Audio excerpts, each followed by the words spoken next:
السلام عليكم حبايب قلبي. طبعا راح احكي لكم قصة حب. اكو ولد شاب طالب جامعة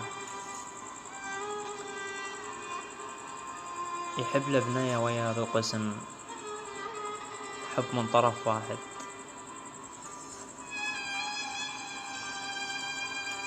فيتحرش بيها يذب عليها حكي، فالبنية ما حاسة بيه. كتب لها بيت شعر على مود تحس من طاهية. البيت الشعر يقول: أريد أمشي نهار الصيف واسعة على محلق الصغير وعين، واسعة يا حفار القبر بالله عليك،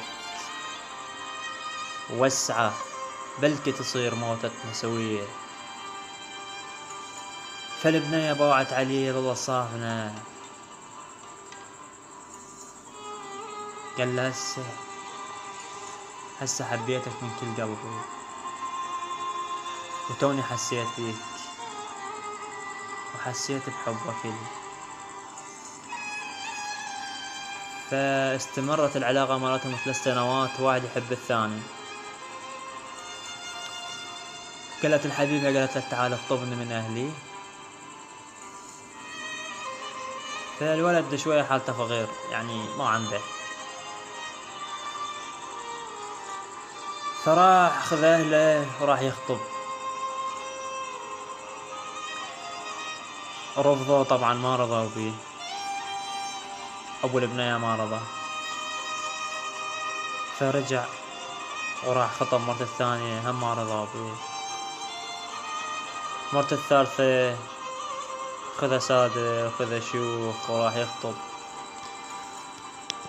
وهم كذلك ما انطوا البنية اللي يحبها. رزم الله عليكم، تمرض الولد، صار بيه مرض انسل شوية شوية. قبل ما يموت كتب بيت شعر وانطاه صديقه، قال له: صديقي إذا مت تريدك تعبر الجنازة مالتي منين بيتهم وتقرا لها الشعر هذا. فمات الولد، خذ الجنازة صاحبه هو وصديقه وراح. وصل يم بيتهم، نزل الجنازة، طلعت البنية بالباب، وقعت على الجنازة، قامت تبكي، حضنت الجنازة وقامت تبكي عليه. قرا لها الشعر شي يقول؟ الشعر يقول: خزن جرح دلالي توالم، خزن جرح دلالي توالموا على الما صح وياهم، توالم إذا إلك نية معانا، توالم خاف تقول ما مروا عليه.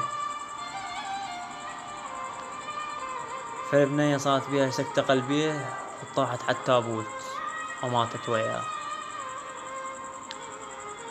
حبايب قلبي، تحياتي لكم، هاي قصة حقيقية.